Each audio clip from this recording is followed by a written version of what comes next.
ବେରଘୁ ସେ ଗାଣ୍ଡୁ ଆସିବି କହିଲା ଆଉ ଆମେ ଦୁଇ ଭାଇ ଏତେ ସମୟ ଯାଏ ଅପେକ୍ଷା କରୁଛୁ କୁଆଡ଼େ ଗଲା ବେ ସେ? ଭାଇ ତାକୁ ତ କଲ୍ କରିଥିଲି ଆସିବି କହିଲା ଆଉ କେଜାଣି କଣ କରୁଥିବ। ଏଇପା ଆସିଲାନି ଭାଇ।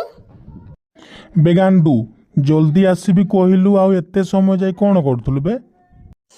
କଥା କଣ କି ଭାଇ, ନୂଆ ମୁଭିଟେ ଆସିଥିଲା ତ ସେଇଥିପାଇଁ ଦେଖୁଥିଲି।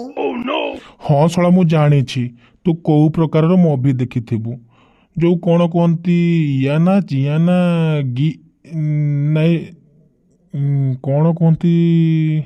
ଭାଇ ଭାଇ ଭାଇ ମିଆ ମିଆ ମିଆ ଖଲିଫା। ହଁ ହଁ ହଁ ରଘୁ ଠିକ୍ କହିଛୁ, ସେଇ ମିଆ ଖଲିଫା। ଶଳା ସେଇ ମିଆ ଖଲିଫା ଭିଡ଼ିଓଟା ହିଁ ଦେଖିଥିବୁ ଆଉ। हे भगवान, भाई ଜାଣିଦେଲ କି? ଶଳା ଜାଣିବିନି କେମିତି? ଶଳା ତୋର ମୁହଁକୁ ଦେଖିଲେ ଜଣା ପଡ଼ିଯାଉଛି। ହଉ ଛାଡ଼ ଛାଡ଼ ଛାଡ଼ ସେ କଥା। ମୁଁ କ'ଣ କହୁଥିଲି କି ଆମେ ତିନି ଭାଇ। କେତେ ଭାଇ? ଆମେ ତିନି ଭାଇ। ତ କାଲିକି ରାକ୍ଷୀ ପୂର୍ଣ୍ଣିମା। ତ ଆମର ଗୋଟିଏ ବୋଲି ଗେଲି ଭଉଣୀ। ଆମ ତିନି ଭାଇଙ୍କ ଗୋଟିଏ ବୋଲି ଗେଲି ଭଉଣୀ। ତ ମୋ କହିବାର କାରଣ ଏହିକି ଯେ ତାଙ୍କୁ କିଏ କ'ଣ କ'ଣ ଓ କେଉଁ କେଉଁ ପ୍ରକାରର ଗିଫ୍ଟ ଦେବ ମୋତେ କୁହ। ଆମ ତିନି ଭାଇ ମଧ୍ୟରେ ମିଟିଂ କରିବା କାରଣ ହେଉଛି ଯଦି ସପୋଜ୍ ଧର କି ଯଦି ଗାଣ୍ଡୁ ଗୋଟେ ଭଉଣୀକୁ ସ୍କୁଟିଟେ ଦେଲା କିଣିକି, କି ରଘୁ ଗୋଟେ ସ୍କୁଟିଟେ ଦେଲା, କି ମୁଁ ଗୋଟେ ସ୍କୁଟିଟେ ଦିଏ, ଯଦି ଆମେ ତିନି ଭାଇ ଭିତରେ ଯଦି ମିଟିଂ କରିକି ନ ଆଣିବା ତାହେଲେ ଏକା ଗିଫ୍ଟଟା ହେଇଯିବ ନା। ତ ସେ ତିନିଟା ସ୍କୁଟି କେମିତି ଚଳେଇବ? ହଁ, ତ ସେଇଥିପାଇଁ ମୁଁ ତିନି ଭାଇଙ୍କ ମଧ୍ୟରେ ଗୋଟେ ମିଟିଂଟେ କରିଛି। ଆଚ୍ଛା ରଘୁ, ପ୍ରଥମେ ତୁ ସବୁଠୁ ସାନ, ତୁ କହ ତୁ କ'ଣ ଗିଫ୍ଟ ଦେବୁ?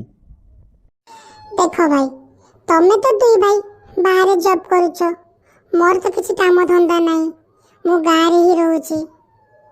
ତ ଭାଇ ମୋର ପଇସା କିଏ ଦେବ? ମୁଁ କୋଉଠୁ ପାଇବି ଯେ ଭଉଣୀକୁ ବଡ଼ ଗିଫ୍ଟ ଦେଇପାରିବି? ମୋର ଭାଇ ଯେତିକି ଶକ୍ତି ମୁଁ ସେତିକି ଦେବି, ମୋର ଯେତିକି ଶକ୍ତି ମୋର ସେତିକି ଭକ୍ତି। ମୁଁ ଭାବୁଛି ମୋ ପାଖରେ ତ ଏତେ ପଇସା ନାହିଁ, ମୁଁ ଭାବୁଛି ଭଉଣୀକୁ କ'ଣ ଦେବି କ'ଣ ଦେବି କ'ଣ ଦେବି କ'ଣ ଦେବି। ହଁ, ମୋ ଭଉଣୀକୁ ଗୋଟେ ଟେଢ଼େ ମେଢ଼େ କୁରକୁରିଟେ ଦେବି। ହଁ ହଉ ଛାଡ଼ ସେ କଥା। ସେ ତ ରୋଜଗାର କରୁନି ଆଉ ସେ ଆଉ କ'ଣ ବଡ଼ ଗିଫ୍ଟ ଦେଇପାରିବ? ହଉ ଆଚ୍ଛା ଗାଣ୍ଡୁ ବାବା କହିଲୁ ତୁ କ'ଣ ଗିଫ୍ଟ ଦେବୁ?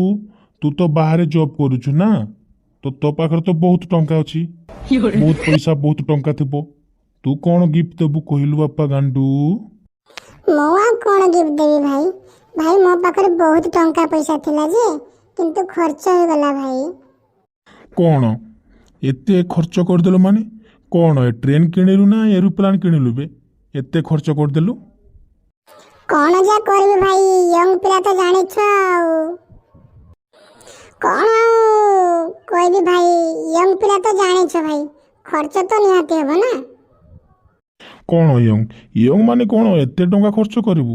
ଆମେ କ'ଣ ଖର୍ଚ୍ଚ କରିନୁ? ଆମେ କ'ଣ ୟଙ୍ଗ ନଥିଲୁ କି? ଆମେ ବି ତ ୟଙ୍ଗ ଥିଲୁ ନା। ଏବେ ସିନା ମୋର ବୟସ ହେଇଛି। ହଁ ମାନୁଛି ଭାଇ, ତମେ ବି ୟଙ୍ଗ ଥିଲ କିନ୍ତୁ ମୋ ଏତେ ଖର୍ଚ୍ଚ କରିନ। କିନ୍ତୁ ଭାଇ ମୁଁ ଏମିତି ଗୋଟେ ଜାଗାରେ ଥିଲି, ସେ ଜାଗାରେ ଭାଇ ତମେ ବି ଥିଲେ ନିହାତି ଖର୍ଚ୍ଚ କରିବ।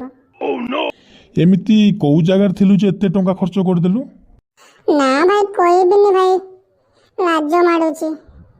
ଏ ଗାଣ୍ଡୁ କହିଦଉନୁ, ସେ ପରା ଆମର ବଡ଼ ଭାଇ। ବଡ଼ ଭାଇ ବାପା ସମାନ। କ'ଣ ବାପା ସମାନ ଲୋକଙ୍କୁ କଥା ଲୁଚେଇକି ରଖିବା କଥା? କହିଦଉନୁ କ'ଣ ପାଇଁ ଏତେ ଟଙ୍କା ଖର୍ଚ୍ଚ କରିଛୁ? ନା ଭାଇ କେମିତି କହିବି ଭାବୁଛି। କହୁନୁ ବେ, ଆରେ କହୁନୁ। କହିବି ଭାଇ, କହିବି ତ। ହଁ କହୁନୁ। ଭାଇ ମୁଁ ରୁଷରେ ଥିଲି, ସେଇଥିପାଇଁ ମୋର ଏତେ ଟଙ୍କା ଖର୍ଚ୍ଚ ହେଇଗଲା। ଓହୋ ଶଳା ବୁଝିଲି, ତୁ ଶଳା ରୁଷିଆନ ଗାର୍ଲ ପାଇଁ ଏତେ ଟଙ୍କା ଖର୍ଚ୍ଚ କରିଛୁ ନାଇଁ? हे भगवान भाई जानिदेले। भाई तमे केमिति जानिलो? ଆରେ ମୁଁ ଜାଣିପାରିବିନି? ମୁଁ ପରା ତୋର ବଡ଼ ଭାଇ, ଆଇ ମିନ୍ ବଡ଼ ଭାଇ ବାପା ସମାନ। ଶୁଣ ପୁଅ, ଆଉ ତୁ ଯେଉଁ ବର୍ତ୍ତମାନ ବାଟରେ ଚାଲୁଛୁ ସେ ବାଟରେ ମୁଁ ଚାଲିକି ଯାଇ ସାରିଲିଣି, ବୁଝିଲୁ?